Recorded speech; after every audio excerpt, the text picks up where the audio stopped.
Hey guys, welcome to the very first episode of Kill the Small Talk, and I'm your host, Alex Caron.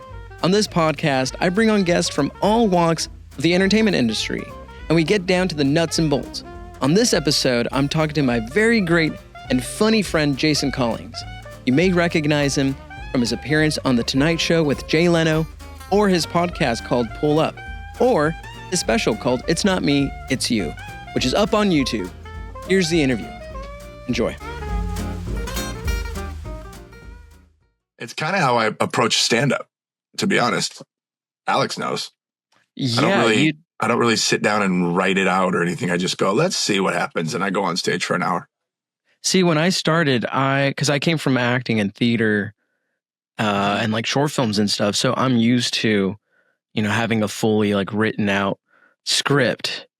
And I think that was sort of maybe my downfall, because I relied so much on the script that if something happened, because like you're performing in a bar, you're dealing with the guys who are watching, the sports, and there's a pool table in the back, and there's waiters and waitresses walking. So you're, it's constantly unpredictable. It's unpredictable. So because when you're doing a TV show or a movie, everybody on set is all on the same page. Yeah. But now when you're doing stand up, I'm the guy in the corner of the bar while the game's playing. All of a sudden, I'm just going to start talking to you. And they're like, what the hell's going on? Yeah. Also, good morning. How are you, man? Hey, good morning. Am I puffy? I had a late night. Puffy where? My face. I had a very late night. Did you perform last night? I did. I was at the Ice House with D.L. Hughley last night. And then from there, I ended up going over to Russell Peters' house to have cigars till I didn't get home till like 3 o'clock in the morning. That's why you're so red. Am I red? It might be the lighting. It could be the lighting. Or it could be my Caucasian skin. You was a redneck. I am, especially when I'm done doing the yard. Gets so red. Yeah, man. Yeah, great to see you, dude. Hey, you're my first guest, which is way. Honor to have you as my first guest, man. Initially it was going to be my roommates. You were going to be guest number 2, but I'm second choice. You're second choice. That doesn't make me feel bad. Good. They were supposed to be on because they're both actors and improvisers and writers. So we were going to talk about that and then our, sketch comedy show. But I'm honestly glad you pulled through, man, as my first. This is really exciting. Are these roommates any of the guys that were involved in your short film? One of them was. Yeah, one of them was. He was the co-pilot. With also the I know I'm a broken record. Yeah. I know I'm a broken record, but dude, I'm so proud of you for that project. That thing was it's so great. It's so great. Thanks, man. I enjoyed it thoroughly. I appreciate it. Yeah, dude. What are your thoughts? Because I as someone who made it, I'm really curious to know what people truly, genuinely felt when they were watching, because it's a heavy subject. We're talking about subject. World War II and the droppings of the first atomic bombs. Just my first thought was, I know you guys were like on a shoestring budget, but the quality, with that said, the quality was incredible. The director, whoever directed it, did an amazing job. Amazing job. Because I got a trash truck going by. Can you hear it? A little. I'm going to close the window. Hold on. And now for your entertainment, Robbie Archstall. Okay, never mind. Jason's back. That was quick, right? But yeah, my first reaction was, man, they really it looked, and then the way you did the old coloring, was it sepia? I don't know what they call that. Yeah, sepia. Yeah, Adrian's really inspired by Howard Hughes's like early films. That's the vibe it got. That's the vibe it had. That really, and then taking myself out of it from like a behind the scenes thing, and then also taking myself. Oh, this is one of the things I wanted to say. What I got from it, your part, whenever I see a person that I'm really close friends with acting, it's sometimes hard to separate. Oh, that's Alex. but you did such a great job that I was all of a sudden watching it. You were that guy. You were was it your great uncle or whatever it was? Yeah, he's my grandfather's first cousin, which would make him my third cousin Oh, you guys twice could totally sleep removed. together. No, he was 75 when he passed away. The year I was born, actually. So he would have been well into his early 100s.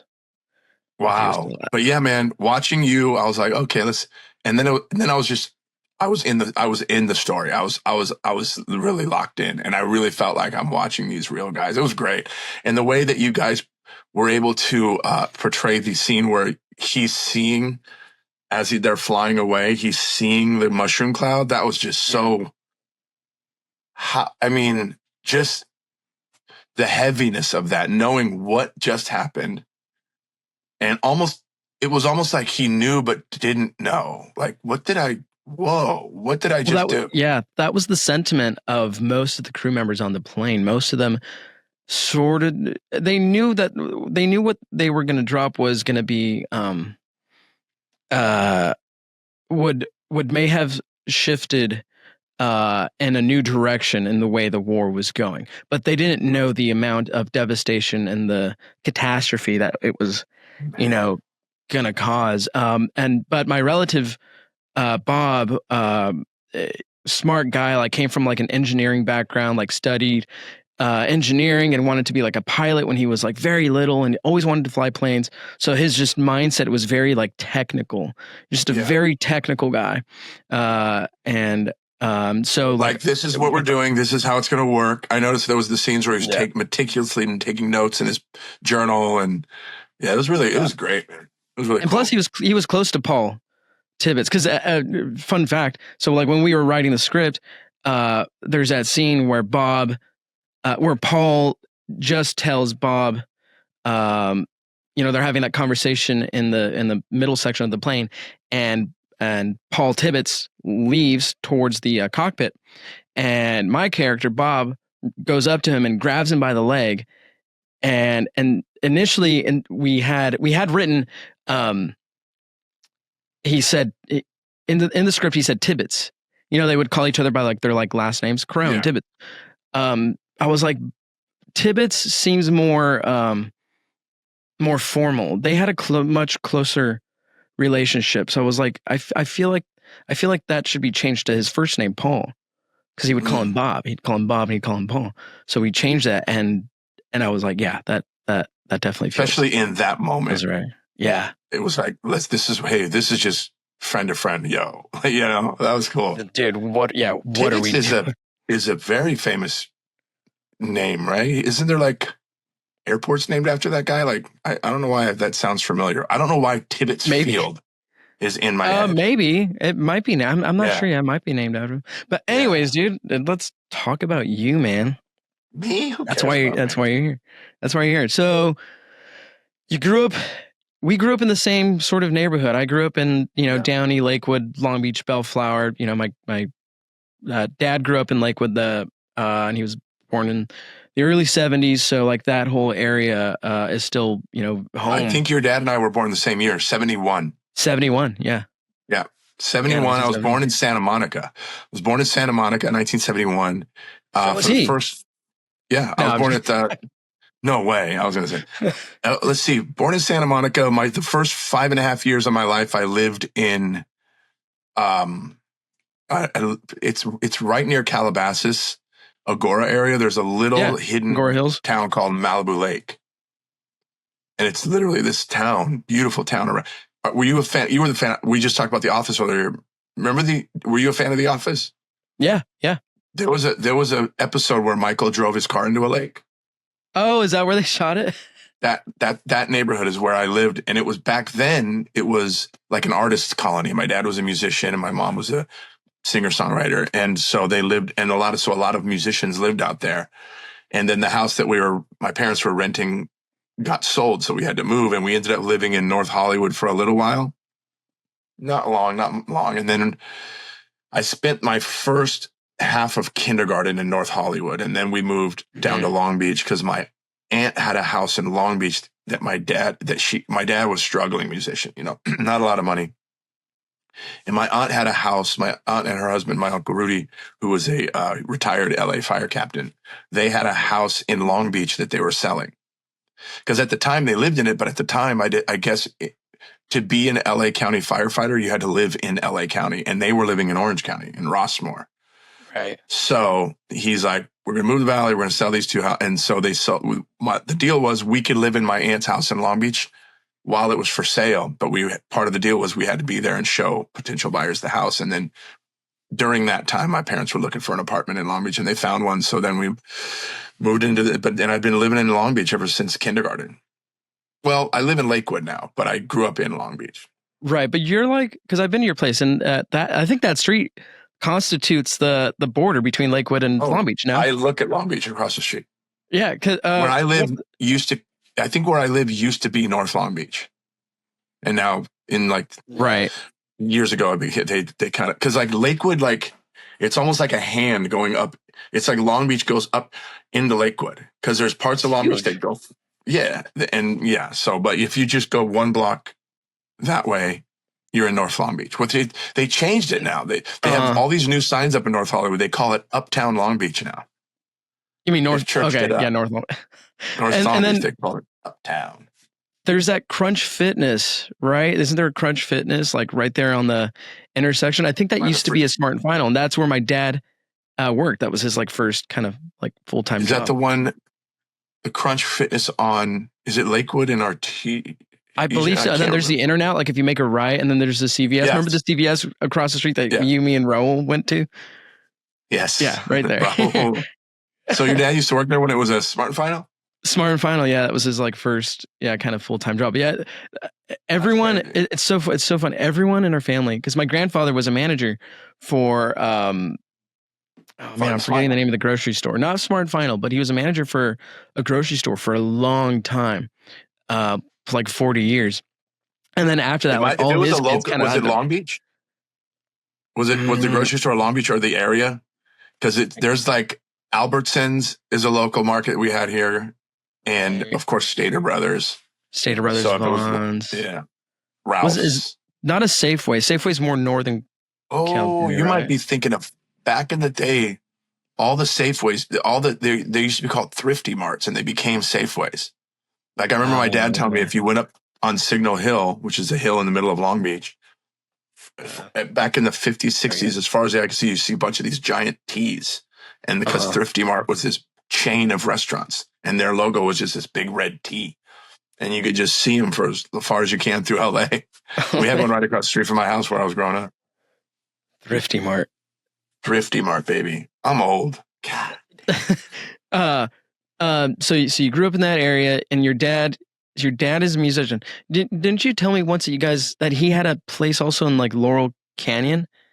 My parents lived in the late 60s, early 70s. They lived the whole Laurel Canyon experience, California rock whole thing where like, they'd be hanging out at the house, and then Jackson Browne would just walk into the living room and, hey, can I get a beer? You know what I mean? It was like that kind of community.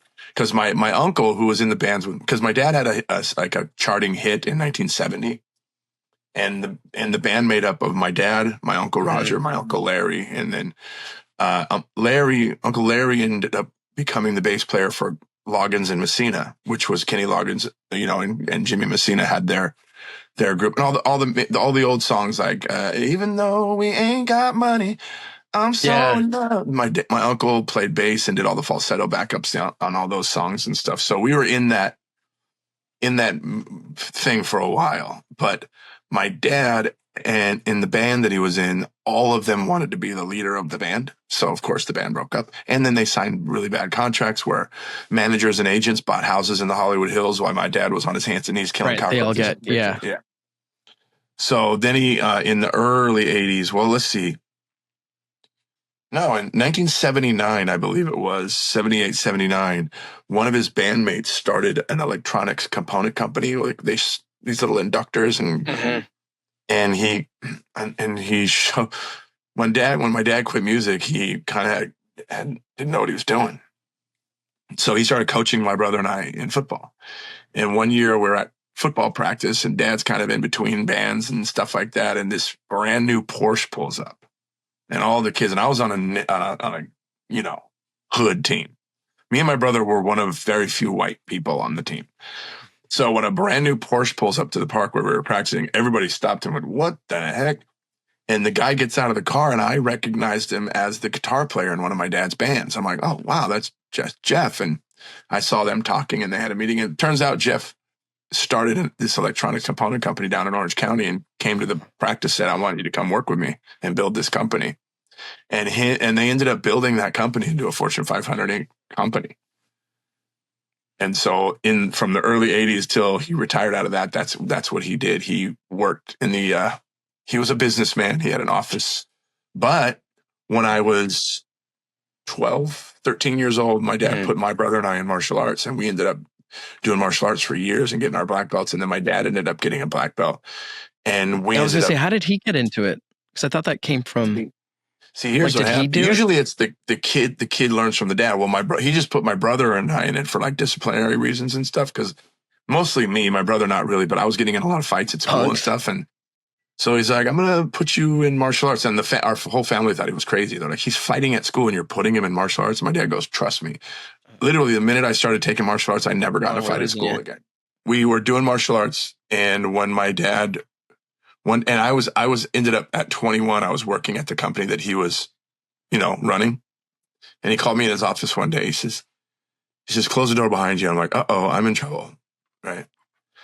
He says, "This company," because my dad he was the vice president of operations, but he didn't own it. And the owner was kind of crooked and he ended up going to like prison. Prison? It was a trip. Yeah. He was doing some shady.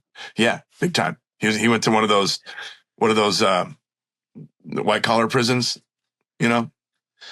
So my dad pulls me in the office, close the door, says, "They just told me they got to do some cutbacks." And I go, "Uh-oh." And he goes, "They want me to fire my own son." And I was like, "Oh, shit." He goes, "You know what? I don't want to do this anymore." And he goes, "What do you think me and your brother open our own martial arts school?" He goes, "We're black belts. Your brother's already teaching at other schools. Let's do it." And I was like, "All right." And I'm not kidding. 30 days from the day of that meeting, 30 days later, we opened our doors. Within that first month, we found funding. Later. Yeah, we found funding, location. My dad was a hustler. And a month later, we opened our doors. And then we did that. I did that for the next 20 years. How'd you guys get funding so quickly? People that were students under us that really believed in our stuff and liked the way we taught. We had some people with money, and one of our students was like, "I got you." And back then it wasn't a lot. It was 1992 is when we opened our doors. And I think it was only like 40 grand or something. Whereas today it's like, that's easily a 6-figure thing to have to do. Yeah. But we found the location. I did most of the guy who taught me martial arts and myself, we did most of the construction and the making the dressing rooms and all the other stuff. We did hire like a whole crew. Yeah, we did everything ourselves. And then I did that. I opened that school when I was 21 years old. And then when I was 35, I started doing stand-up comedy. And then when I was 41, when I was 41, I sold the school. I ran my business for the first 7 years of stand-up. Gotcha. Okay, so that's a good segue into how you got into comedy. So you've told me before, and from what I remember, not to bring up old wounds, but your dad was sick. Dad was sick. My dad got diagnosed with colon cancer, and I was doing that thing where I was like, everything's okay, nothing's wrong. I was doing the denial thing. My brain went into defense mode because my father and I were so close, and I'm like, no, everything's okay. But I needed an outlet, and I was friends with Joe Coy, who's a pretty big comic, Russell Peters, who's a pretty big comic. I'm friends with these guys. Joseph. Before I was a comedian. Joseph? Joseph, yes. And I'm buddies with these guys before I was a comedian because my best friend that I grew up with basically discovered Joe Coy. And so he introduced us a couple years before I did stand-up, and we kind of were hanging out. And I needed Joe was already a bigger name at this point, or was he still selling shoes at Macy's? Why? He was still working at Nordstrom selling shoes and doing Nordstrom's. Doing like the Asian night at the Laugh Factory, kind of like that. He was just starting to pop and get like headlining weekends. Mm-hmm. just starting. But he was still, you know, he was still driving a old beat up Acura. And, so I did that. And then Joe said, kind of convinced me after Joe met my father and after meeting my dad, he was like, do you really want to do stand up? I was like, yeah, man, I tell you all the time I want to do it. He goes, yeah, man, you might want to do it or your dad might not ever get the chance to see you do stand up. And that's when kind of reality hit me. And I'm like, all right, this is real. He's dying. He's not going to be around much longer. So like the next day I went to a comedy club in the Ha Comedy Club in North Hollywood. Yeah. I went there with my brother and I went to the front door. And I'm pretty sure that when I went to the front and I asked the guy that was doing the tickets for the owner, I'm almost 100% sure the ticket guy was Chris D'Elia. The guy taking tickets at the door and ripping tickets was Chris D'Elia. And I asked for the owner of the club, and because Chris had just been doing, when I started stand up, Chris was only like 6 months in. He's got like half a year on. He was fresh. Yeah. So he's doing his thing. He was at the front door working, giving out tickets and shit for stage time. So he goes and the owner comes out and I introduce myself. I said, my name's Jason Collings. I'm a comedian. And I never did it before ever. And he goes, yeah. I go, yeah, I was with Joe Coy, John Lovitz, and Fraser Smith last night.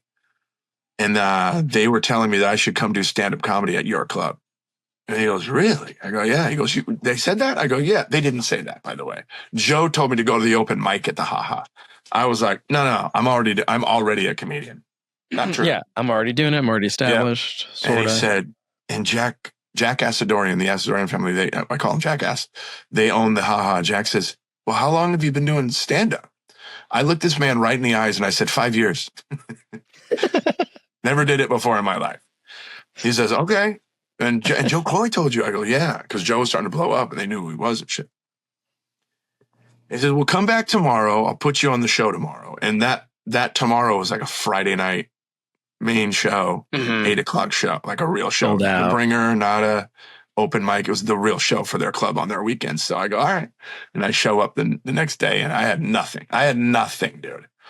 But I was every day for 4 or 5 hours a day, 4 or 5 different 1-hour classes. I was teaching every day. So I was talking and speaking in front of large groups of people every day. And I taught with humor. So I had the muscle of running a room, getting their attention and like a room full of 5-year-olds. I could keep a room full of 5-year-olds' attention for an hour. That's almost impossible. But I've been doing that for then at that time, it was 20 years, almost 20 years I've been doing it. Right. So I show up and the guy walks out. He goes, you're Jason Collings. I go, yeah. He goes, you're going on third. You're doing 15 minutes. I'll light you at 12. I was like, okay.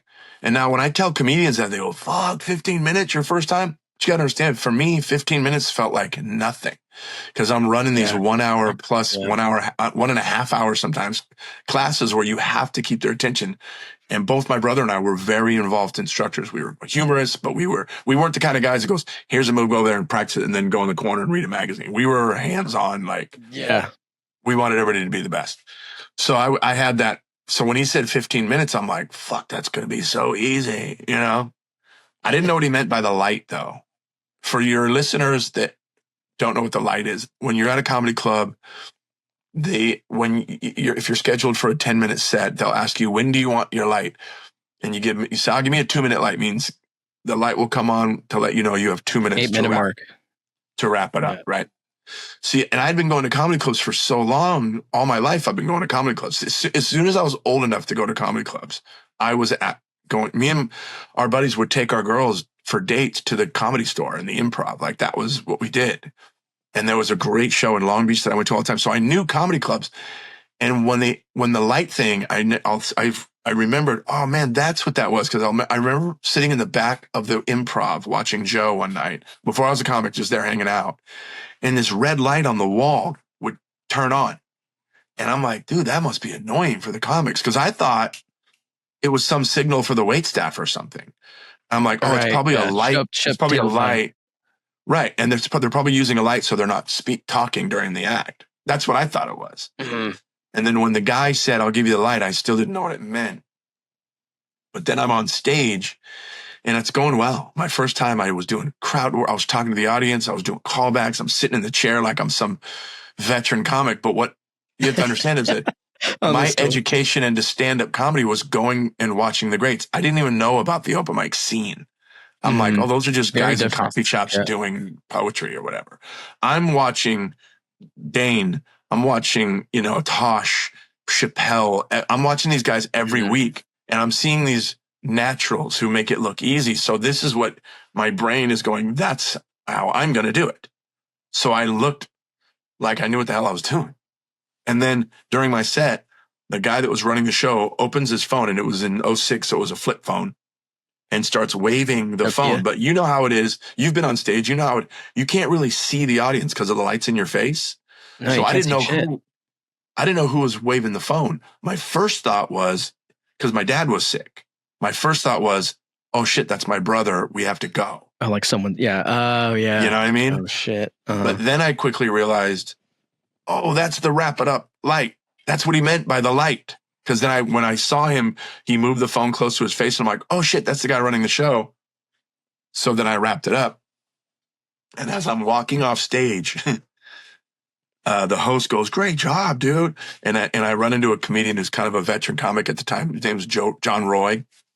And John Roy goes, hey, man, how long you been doing comedy? I said, what time is it? And he goes, it's 8:20. I go, I've been doing comedy for 15 minutes. And he just goes, that's not a true story. I'm like, okay. And then I run into the owner of the club, and he said, hey, come back tomorrow. You're on the show tomorrow, too. And I've been doing stand-up ever since. My third set. That's amazing. Yeah, my third set, I recorded it, and I took it to my dad so he could see me do stand-up. And he watched it. He didn't really laugh, and I'm like, uh-oh. But I realized he was watching it as an artist studying another artist. He was watching it like, okay. And then at the end of my set, he kind of is quiet, and he goes, that joke about Elaine, because him and my wife were super close. He goes, that joke about Elaine having the kids thing, don't tell that joke. Your mom's not going to like that joke. And I go, okay. And then he said, but other than that, he said, you look seasoned. I go, what do you mean? He goes, you look like you've been doing this for years. Then he said, son, this is what you're supposed to be doing. Don't stop doing this. And a month later, he was gone. He literally, I started stand-up in July. He passed away in August. Isn't that crazy? In between, from when he told you that until his passing, had he still not, he wasn't able to see you in person. It was through the. Yeah, he never got to. He was too sick to leave the house. Yeah, he was in a lot of pain. And that was some of the hardest stuff because, 7 years in, I was on The Tonight Show with Jay Leno.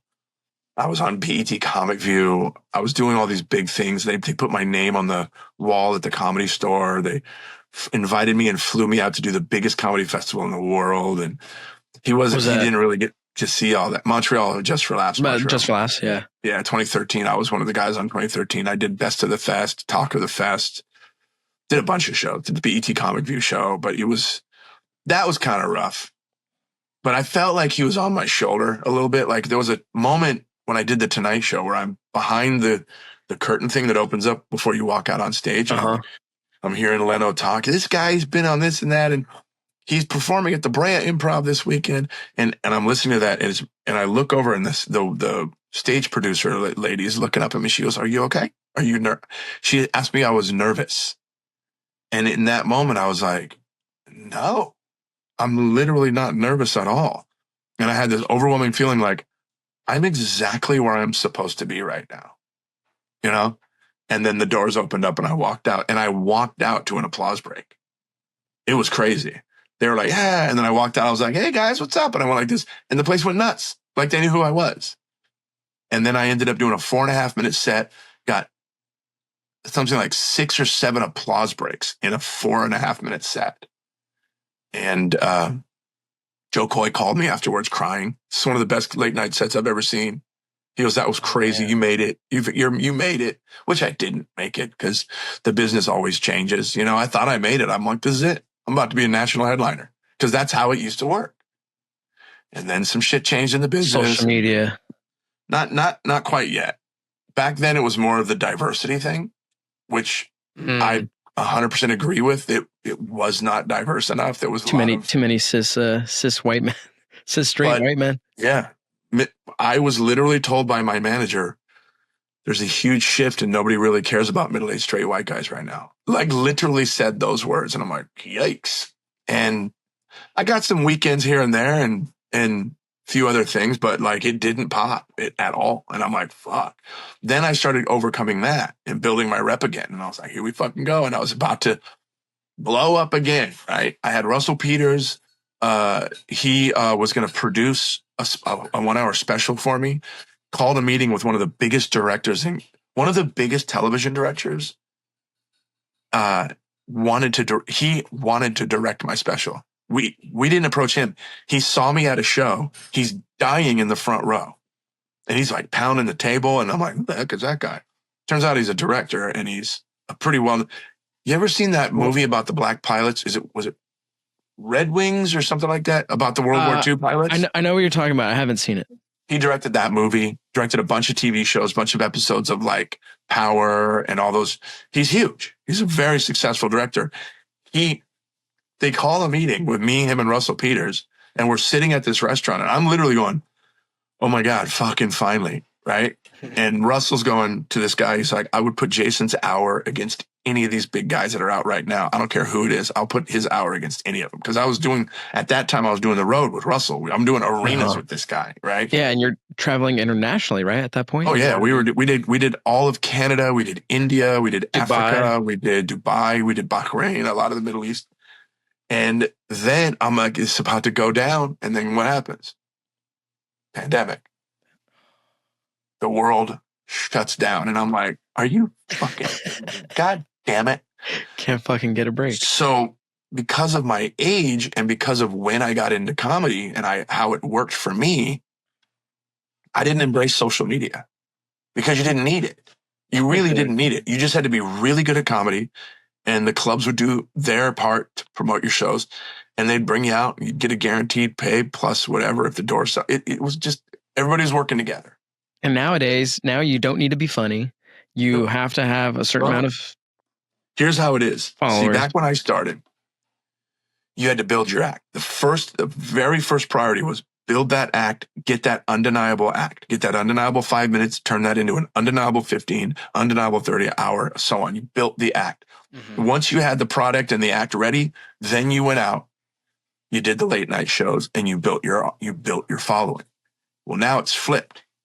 People now, their talent has to catch up to their following. Because a lot of these comics, or a lot of these people, I'm not going to call all of them comics because I don't want to taint that title. They're selling out theaters, but they can't do stand-up. They can't tell a joke. They can't write a joke. They do these slapsticky TikTok bullshit things. Right. And then the club owners are like, well, they have millions of followers.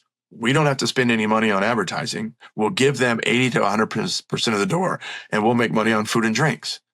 And in that sense, I kind of understand the club side of it. In other words, if I'm a club owner and I'm giving this artist 100% of the door, I want them to do 100% of the work, 100% of the advertising. Makes sense to me. So I'm going to start doing this thing where like, let's split it. Let's do 50-50 door. Let's work together. That's what I've kind of been doing lately. But yeah, I have a story. I did it. There's a guy who's a big TikTok viral guy, and he ended up becoming a comic because of it. So what a lot of people don't realize is a lot of these big comics that are doing theaters, and they're like 5 years in. That's it. Yeah. Do you know what I mean? Because one video, goes viral. Yeah. I did a gig with this guy. He sells out the Irvine Improv. And it's a 4 o'clock show. He's like, I sold a 4 o'clock show out at the Improv. You want to come do the show? I was like, hell yeah, I'll come do the show. I show up. It's crazy. It's full. And it's adults. And it's packed. And I'm like, yo, I get in the green room and I'm like, dude, this is awesome, man. Congrats. He goes, just hope it goes better than yesterday. I go, well, you didn't sell very well yesterday? What do you mean? He goes, oh no, it was sold out. I go, then what do you mean? He goes, oh, I bombed. I looked at this dude. I put my hands on his shoulders. I go, what are you talking about? You bought, you, not the club. You sold this room out. They're here to see you. and you bombed? And he goes, yeah. And basically what happened is because he's brand new, he made all the mistakes. There's a bunch of mistakes that you make when you're learning comedy, like fucking around with the microphone cord too much, Yeah. or letting silence rattle you too much, or they don't laugh. And the biggest one is blaming the audience. When one of your jokes doesn't hit, blaming the audience. And he goes, yeah, I broke a cardinal rule. I go, what do you mean? He goes, a joke didn't hit and I blame the audience. And then the rest of the set just wasn't good. I'm like, ooh.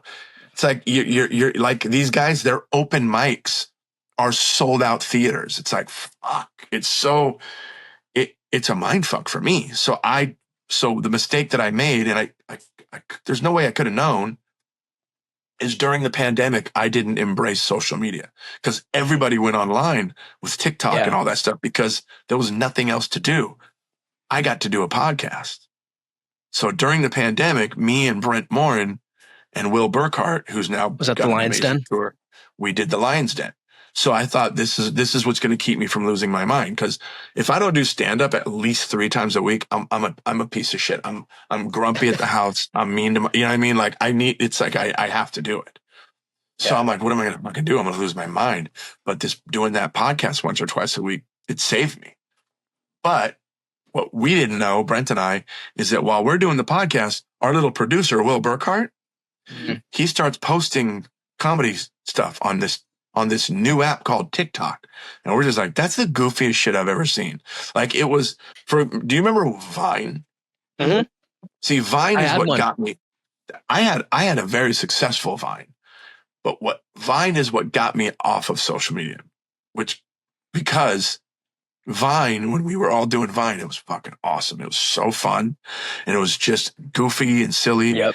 And then all of a sudden you get these fucking Vine star kids doing these overproduced, slapsticky, goofy. And it was just like, And they're not long. They're like not even a minute videos, right? They were like really short.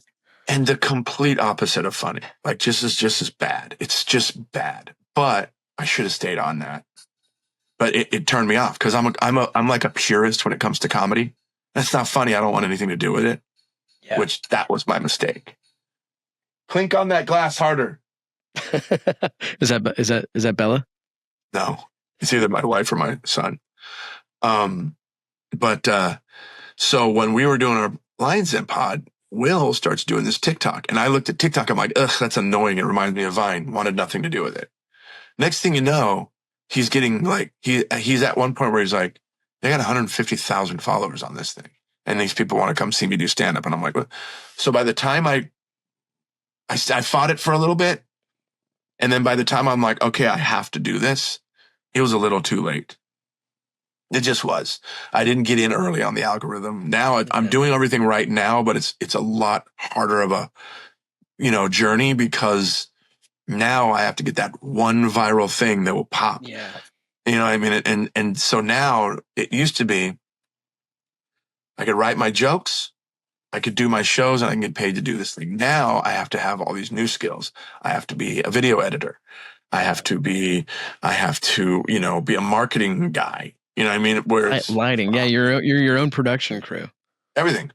And there's good and bad in that. Like I personally think we don't need agents and managers anymore. I really don't think so at all. People ask me, who's your agent? I go, TikTok and Instagram. Those are my agents. Because your agent's job is to get you out in front of people and get you the money gigs. Right. Now that's what social media is doing. Now they're just glomming onto these social media stars and acting like they're working for them. When you're like, the agent, everyone's flipped. The club's changed. The clubs aren't paying for advertising anymore. They want you to do all the work. The agents aren't running out and finding you work. They're just glomming onto the guys that already have work. You know what I mean? It's just, it's gotten really gross. It's upside down. Yeah. It's flipped.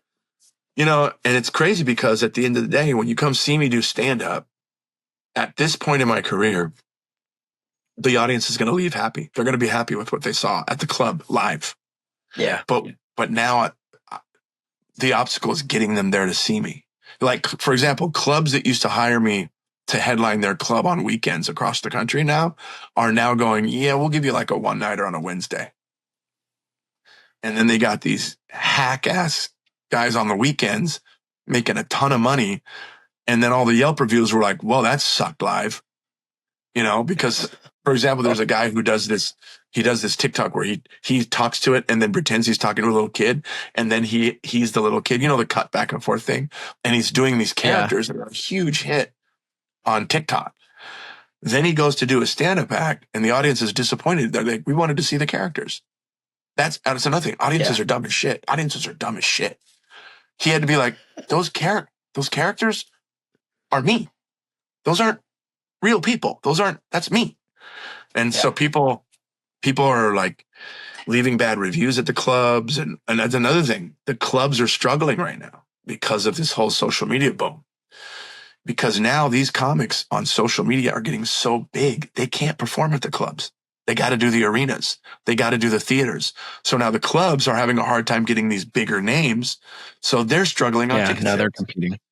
Yeah, and it's a lot of stuff into that. Like one of the reasons these clubs are struggling on ticket sales is because the consumer just spent $500 and something on one ticket to see Matt Rife at the theater, so their money's gone. I can't pay $25 to see these great comics. Not saying that Matt's not a great comic. Matt is an exception.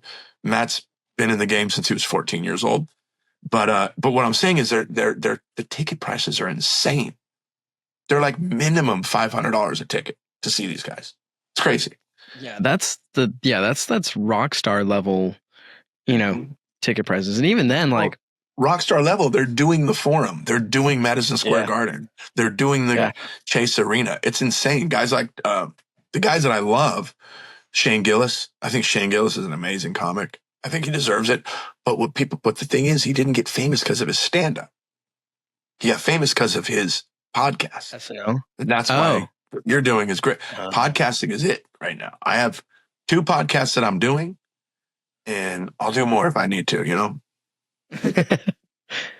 Dude, so when I was producing, actually I'll backtrack a little bit. So I think it was during the pandemic. I was already a big Joe Coy fan, and I was following him on Instagram, and then he posted a picture. It might have been at the Haha actually, and it was a photo of you, him. I even think Russell Peters was there. Maybe. And I was like, oh, who are all these guys? And he tagged all of you. So I clicked on your profile, and I was like, oh, this guy's from Long Beach. So I followed you. I was watching your videos, and I think the video that got me was your bit on the when you talk about the airport, or like you're talking about the experience of being in an airport, and then when you get on the plane, most annoying thing to ever do. The seat belt, like, okay, guys, watch this, and you're like, oh wait, hold on, can you do that? I open that bit, I go, hey, does anybody in here not know how to fasten a seatbelt? I go, well, take a flight, because they're teaching that 1-step lesson on every flight. Yeah, it's just 1 step. Or hold on, let me. Can you do that again? The seat. The seat, the upright position. Funny story about that. Yeah, upright position. Yeah. So I did that bit. It became a huge hit. Like when I was doing the Road with Russell, the arenas, that was like a closing bit, the upright position where I moved the seat. And which is, anybody who's ever flown knows that that's a very silly thing. And any comic that flies, they're going to talk. So I've been doing the bit everywhere around the world. And everybody's just like, I fucking love that bit. I love that bit. So I would do the bit in Dubai. And me and Russell were the very first act to ever do. We christened, I guess, the Coca-Cola Arena in Dubai. We were the first act because they had just finished it. So I'm technically the first person to ever perform there because I was the opening act. And we do the Coca-Cola Arena in Dubai, and then we have an after party. And at the after party, some of the flight attendants on Emirates Air were at the show, and they came to the after party. This beautiful girl comes up to me. She's like, oh my God, you're so funny. I love that seat bit. Remember when Ellen DeGeneres did it?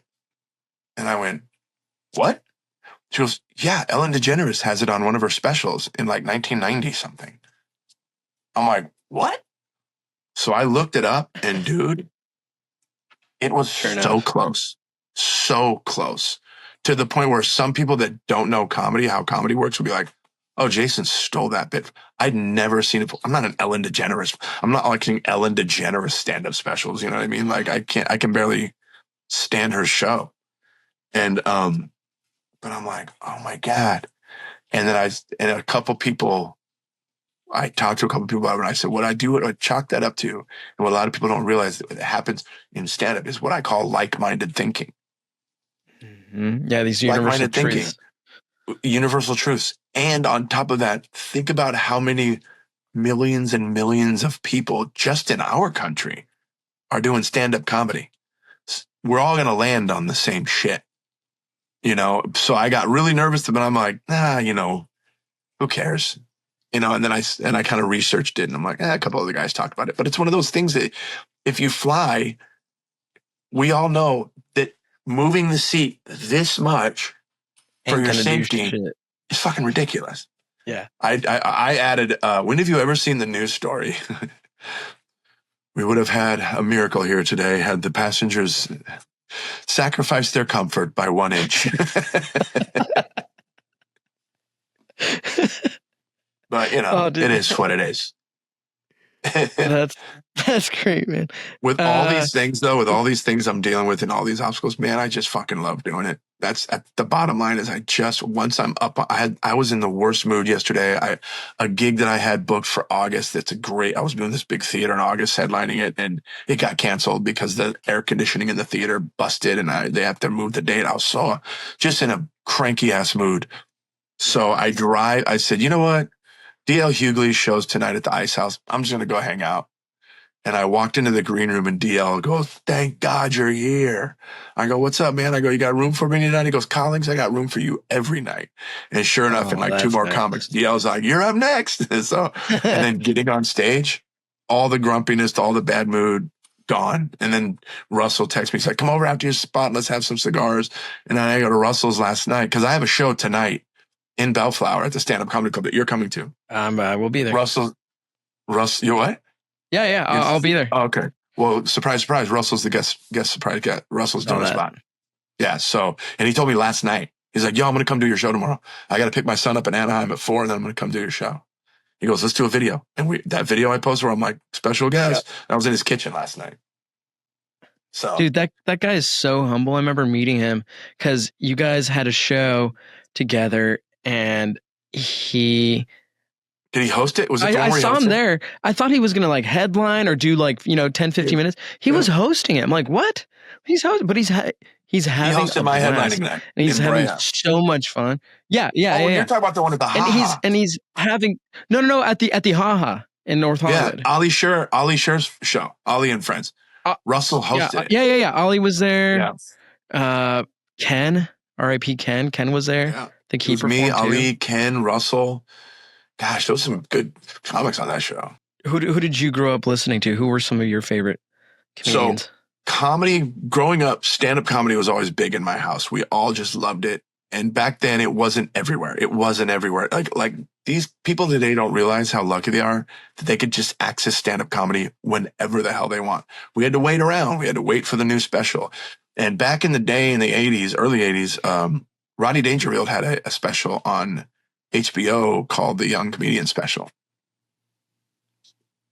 Yeah. Then he would host. And we would watch that.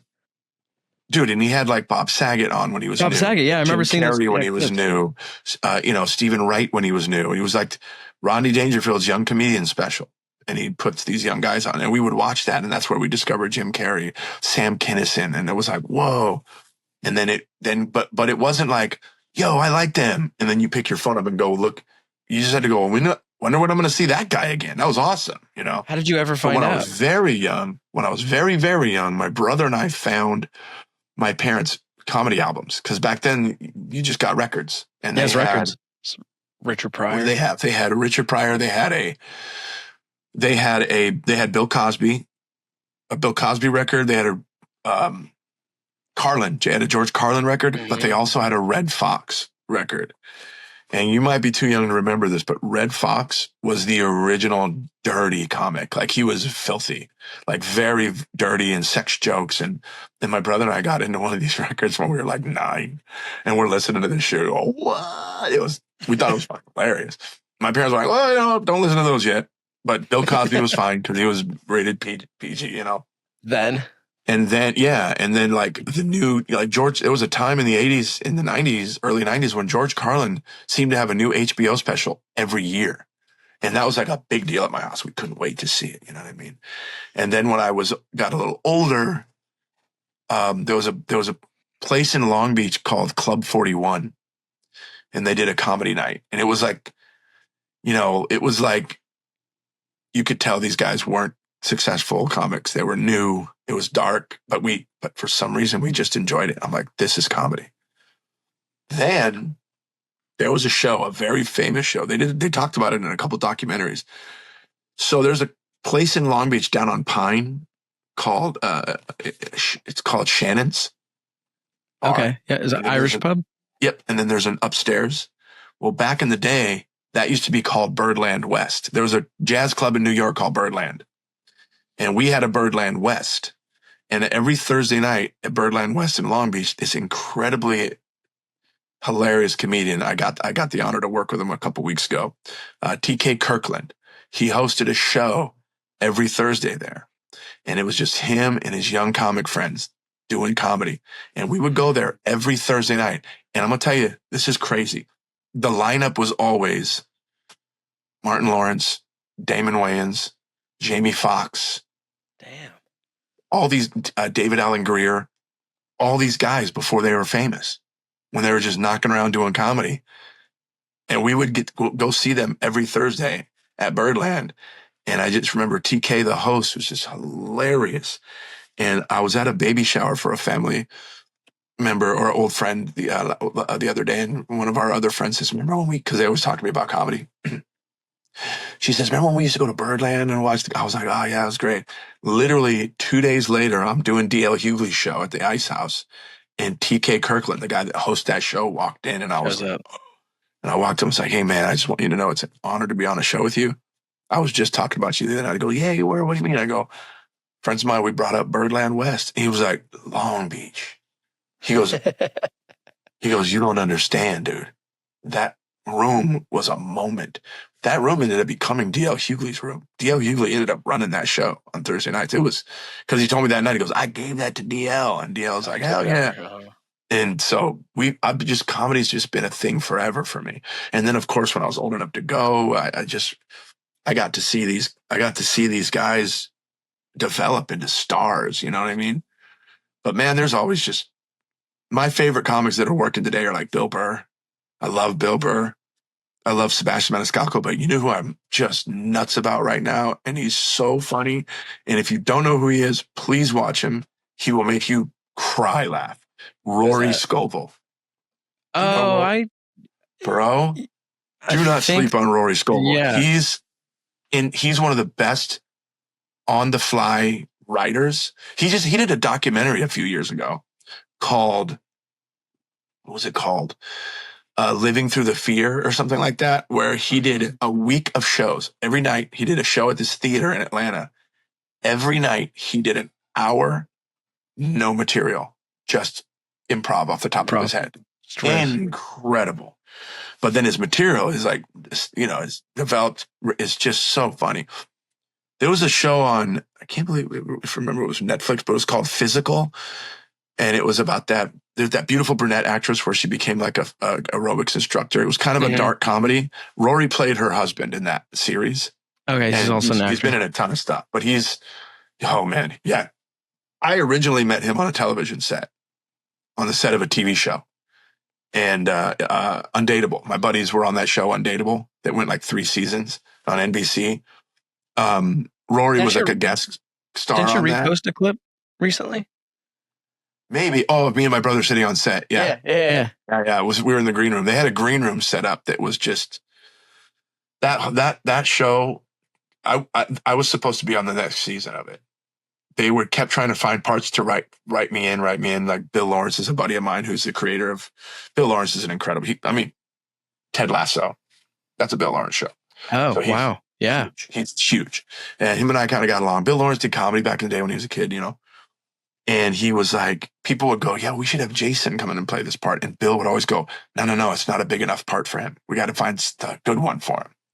And after season 3, they got canceled. And I was told by a couple of producers. I was told by a couple of producers that are like, you were this close to being on the fucking show, dude. I was like, damn. But that's my career. You know what I mean?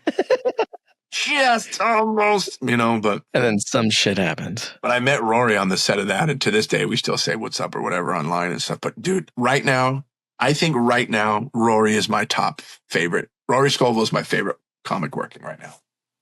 Yeah. I was re-listening to, because I drive a lot for work, and our transit vans, you could, connect your phone to like Bluetooth. So I'm either listening to podcasts, Alex, music, or stand-up. Just so you know, most cars can do that. But go ahead. You could plug your phone into it.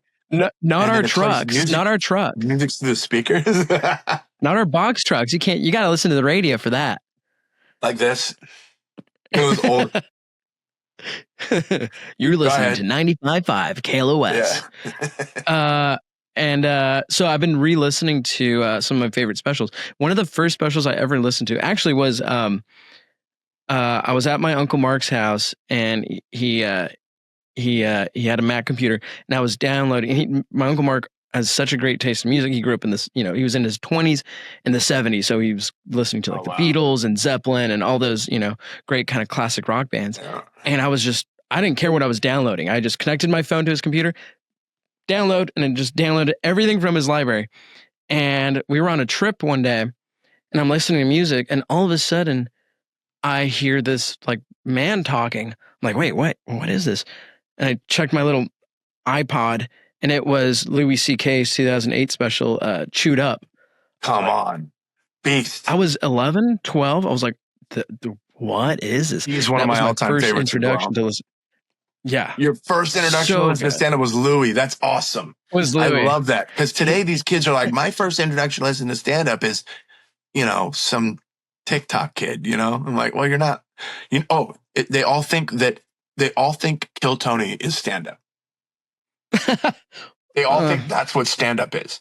And so I can't tell you how many times I'll like, for example, we do a barbecue every year, like a block party thing at my friend's house every year for 4th of July. And I've seen these kids all grow up, and now they're like in their 20s, and this kid goes, yo man, when are you going to do Kill Tony?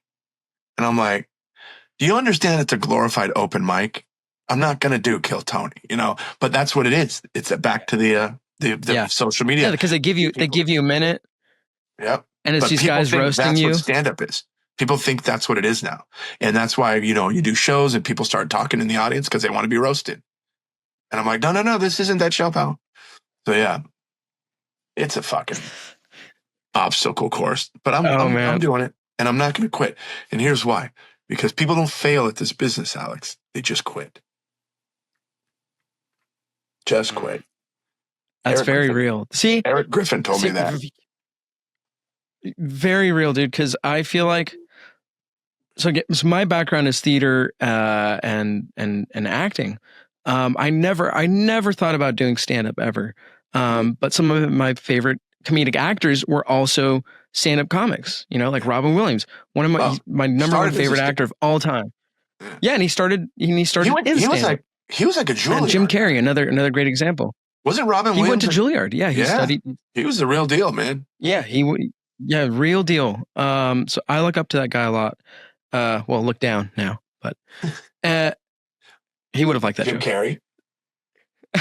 No, Robin. No, I said you look down. What if he goes cremated? You just look around.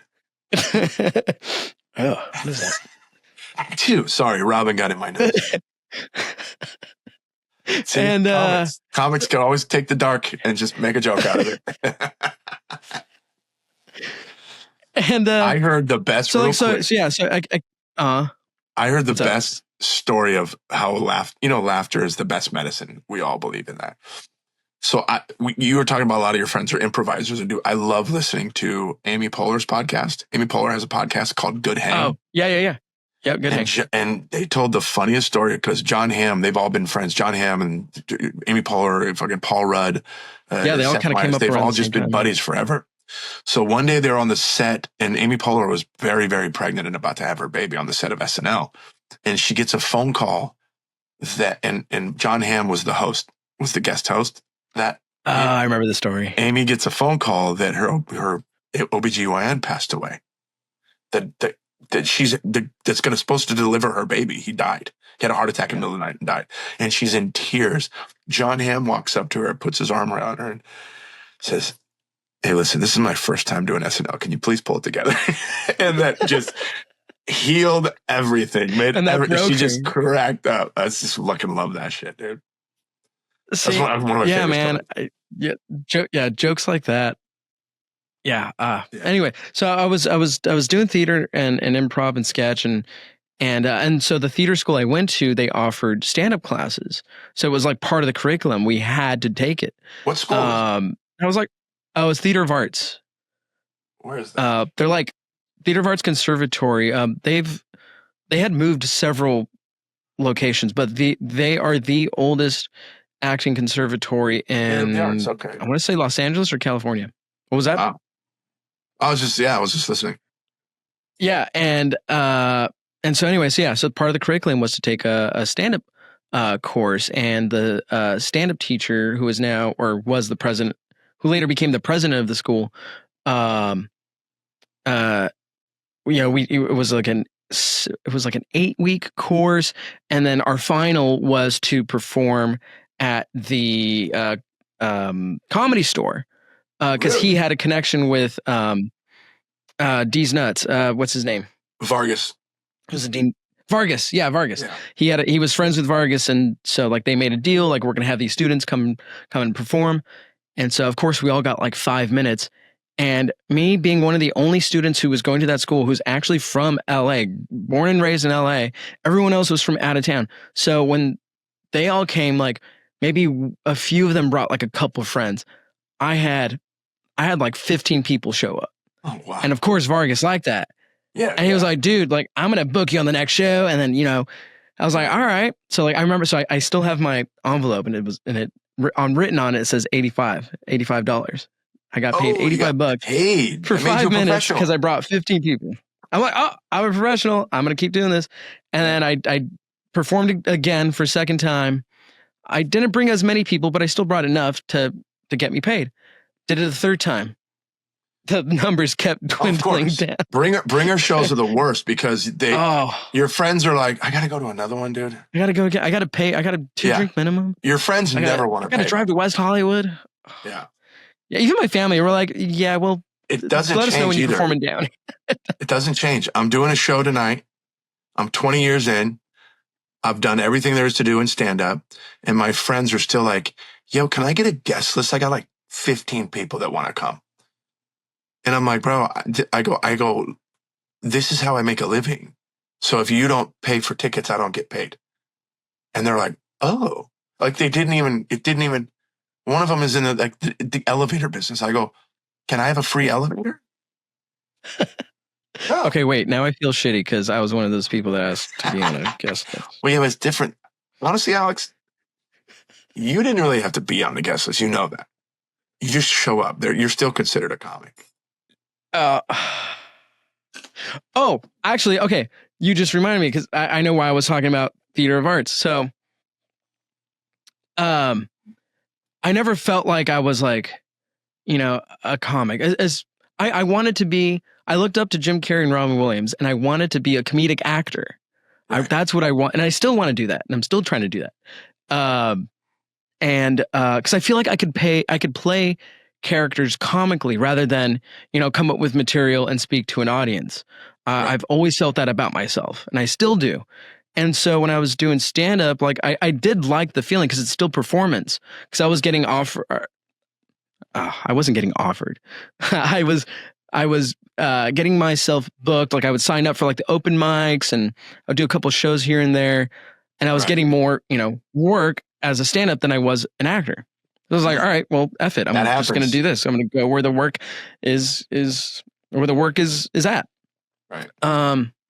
And I was doing a bunch of shows, and I was still having fun, but there was something about it. It's not my passion. Right. I admire people who do it. I love being surrounded by comedians and comics, and I love being with it. But I respect that. I lost it. Let me tell you why I respect that. The fact that you say and know this isn't my passion is huge because there are so many people doing this right now that are doing stand-up that I know it's not their passion. They're just throwing shit at the wall right now to see what's going to stick. Yikes. Do you know what I mean? Like they're it's a means to an end for them. Like it's a stepping stone. I just want fame. They just want fame. They don't want to be, No. they're not thinking about the art form. They just want to be famous. And so I the know fact that people you're like like, that I know that's in not my acting as well, passion. too. Yeah. Yeah. And I know the fact that you said this is not my passion, I'm going to go follow my passion. To me, I can only respect that. Yeah. Thanks, man. But I truly felt that way. And I was actually speaking to our mutual friend, Francisco Ramos. I love Frank. You know Francisco, right? I had him on a show. I went to go support a couple of his shows at the Ha Ha, and I was talking to him, and he was, giving me some really great advice.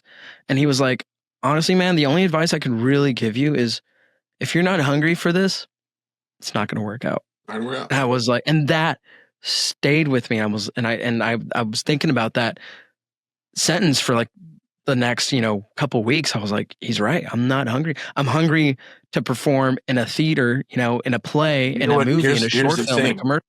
Here's the thing. That short film that you made it's obvious that that's what you were hungry to do. You were hungry for that because look at the finished product. It's great. Thanks.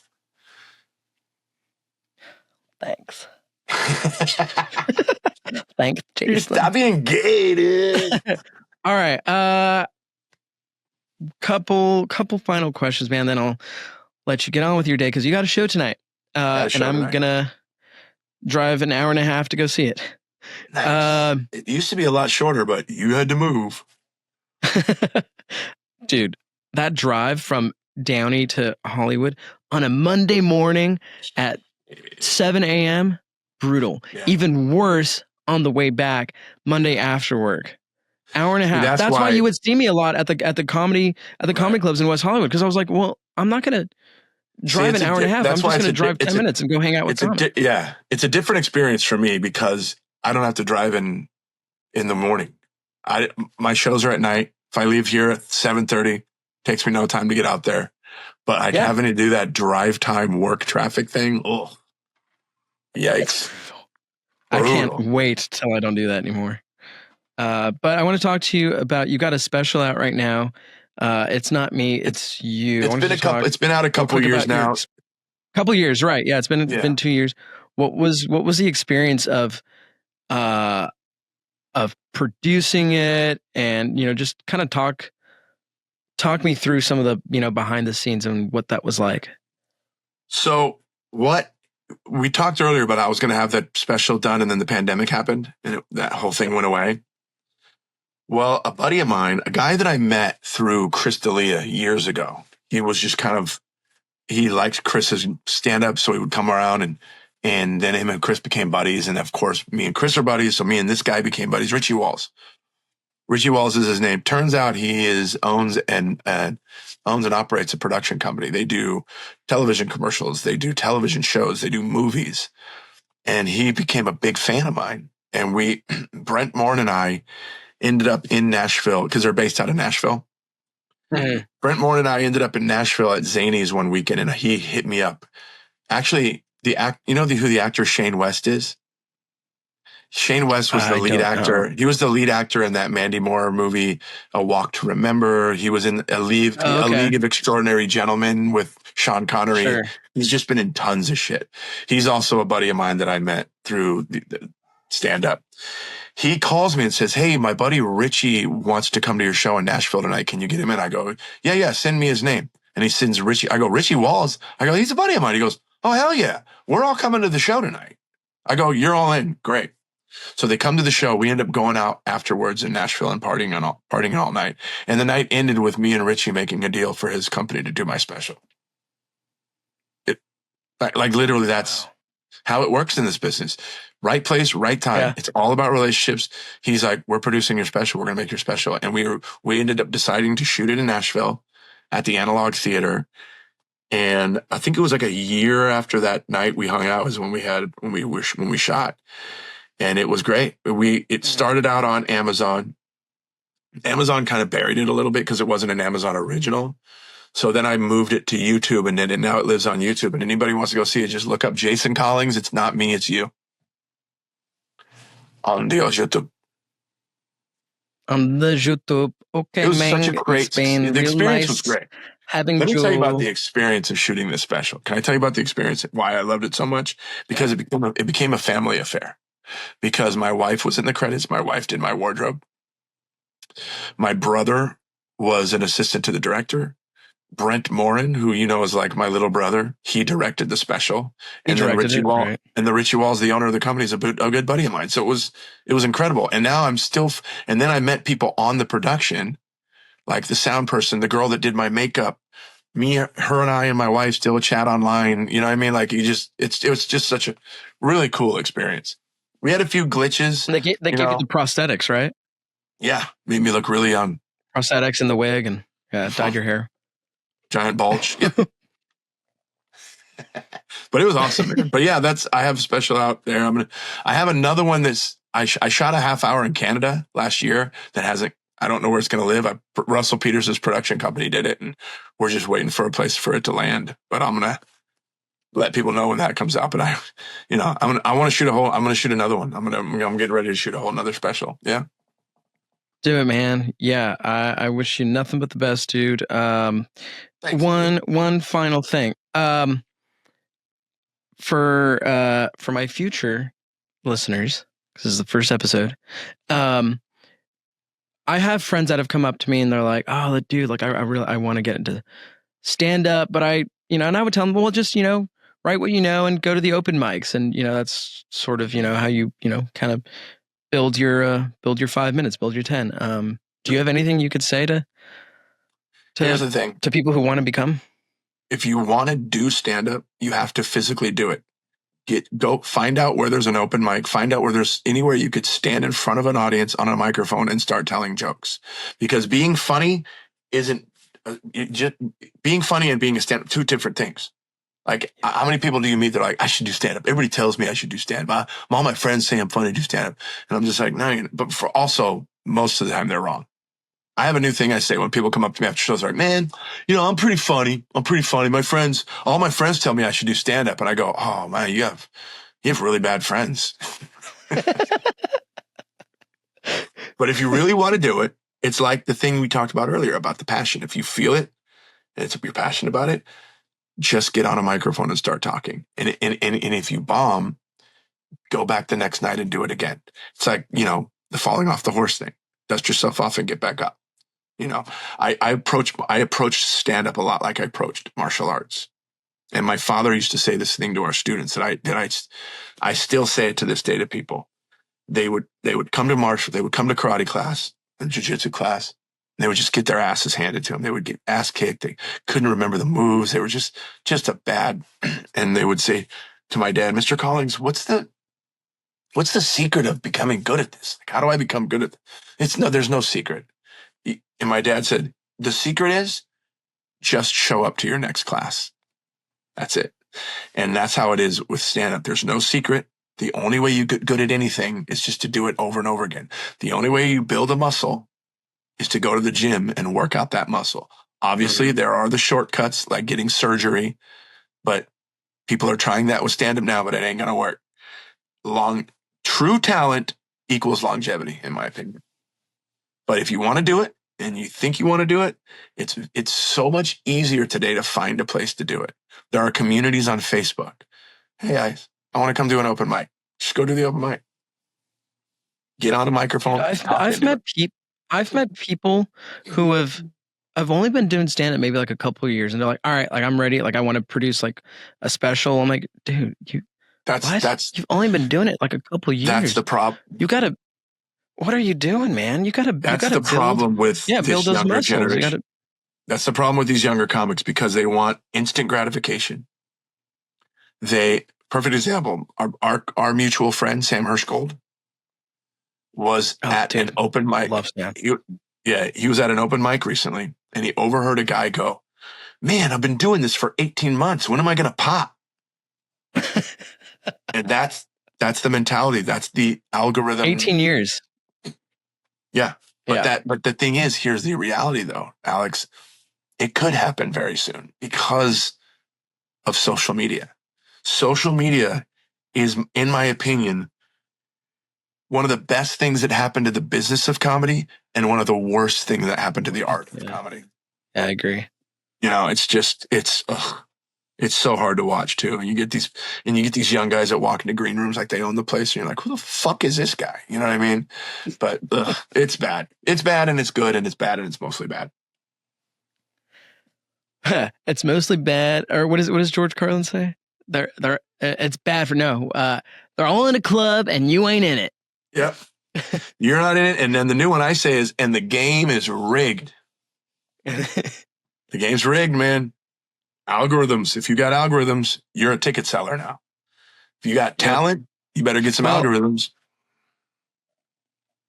Hey, man, thank you so much. It's been an honor having you as my first guest, dude. I really appreciate you driving all the way to your living room to be. Actually, I went from my bedroom to the office. I got my shoes in the back there, and yeah. But all right, guys. Well, if you want to get into stand up, or if you're just a fan and looking for new comics to listen to, check out my buddy Jason Collings. You can find him on YouTube, on Instagram, and he's got you got all your shows posted there. Yep. Also, remember the name is Collings. If you type in Jason Collins, INS, you're going to get the gay basketball player. But my last name is COLLINGS. Jason Collings. Everywhere you just Google that, you'll find all my shit. There you go, man. Well, again, appreciate it, dude, and I'll see you later tonight.